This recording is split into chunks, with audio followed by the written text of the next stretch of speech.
السلام علیکم ناظرین، ہم آپ کو بتانے والے ہیں آج دا ہسٹری آف اٹومن امپائر، اتحاد سلطنت عثمانیہ کا۔ وہ کون سی سلطنت تھی جس نے آدھی دنیا پہ 600 سال حکومت کری تھی، اور وہ کون سے سلطان تھے جس نے اس سلطنت کی نیب رکھی تھی؟ اس سلطنت کی نیب رکھنے والے سلطان عثمان غازی تھے، جن کا جنم 1258 عیسوی میں ترکی کے شہر سوگود میں ہوا تھا۔ انہوں نے بہت ساری جنگیں لڑی۔ انہوں نے جنگ لڑنے کے بعد انہوں نے بہت مضبوط سلطنت بنائی، اس کی نیب رکھی بہت مضبوط۔ پھر اس کے بعد ایک جنگ ہوئی جس میں منگولوں نے اور بازنطینیوں نے مل کے سلطنت عثمانیہ پہ حملہ کیا کہ یہ سلطنت بڑھ نہ جائے۔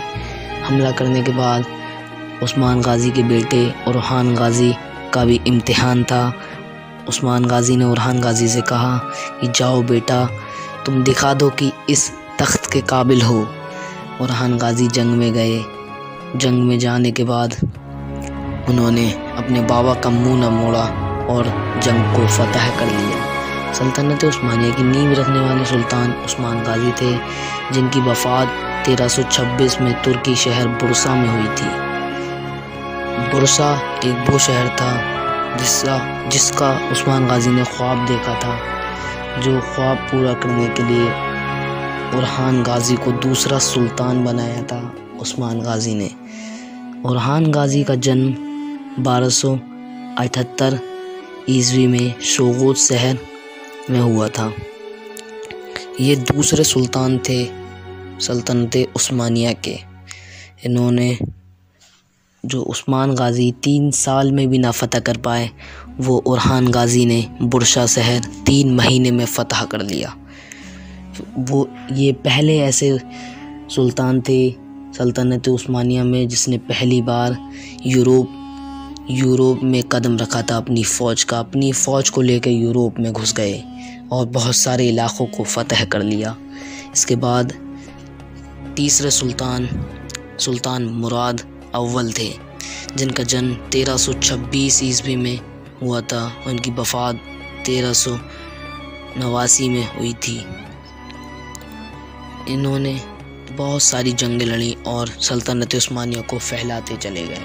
بہت سارے سلطان آئے سلطنت عثمانیہ میں۔ کچھ سلطان ایسے تھے جو دن بدن سلطنت کو بڑھاتے چلے گئے۔ ایک سلطان تھے سلیمان دی میگنیفیشینٹ۔ یہ ایک ایسے سلطان تھے جو سلطنت عثمانیہ سے پہلے خلیفہ بنے تھے۔ انہوں نے جب 25 ملین لوگوں پہ راج کرنا شروع کیا تو بھی یہ خلیفہ بنے۔ 25 ملین لوگوں پہ انہوں نے راج کیا تھا، اور پھر انہوں نے اپنی سلطنت کو دوگنا کر دیا۔ انہیں جتنی ملی تھی اسے دوگنا کر دیا۔ اس کے بعد سلطان محمد بن فاتح، جن کا جنم 1432 عیسوی میں ہوا تھا، ان کی وفات 1481 میں ہوئی تھی۔ ابھی ہم نے ایک نام لیا تھا بازنطینی۔ اس بازنطینی سلطنت کو جڑ سے مٹانے والے سلطان محمد بن فاتح ہی تھے، جنہوں نے استنبول قسطنطنیہ کو فتح کر لیا تھا۔ یہ ایک وہی اکلوتے سلطان تھے جنہوں نے قسطنطنیہ کو فتح کرا تھا اور ایک نیا دور شروع کرا تھا۔ اس کے بعد سلطان عبدالحمید ثانی بھی آخری سلطان تھے۔ ایسا کوئی سلطان نہ مل پایا ان 5-6 سلطانوں کے سوائے جو سلطنت عثمانیہ کو سنبھالتا۔ ان 5 کی وجہ سے اگر کہا جائے تو ان 5 کی وجہ سے اتنی بڑی سلطنت بن پائی۔ آخری سلطان عبدالحمید ثانی، انہوں نے جب تخت پہ بیٹھے تو یہ سلطنت بہت قرض میں ڈوبی ہوئی تھی۔ ان کا جنم 1842 میں ہوا تھا۔ ان کی وفات 1918 میں ہوئی تھی۔ انہوں نے سلطنت عثمانیہ کا قرض ہٹا دیا، اور ان کے قصوں میں سے ایک قصہ وہ بھی ہے ترکی سے مکہ والی ٹرین۔ ٹھیک ہے ناظرین، السلام علیکم۔ چینل کو سبسکرائب کر لیجئے ایسی بہترین نئی ویڈیو دیکھنے کے لیے۔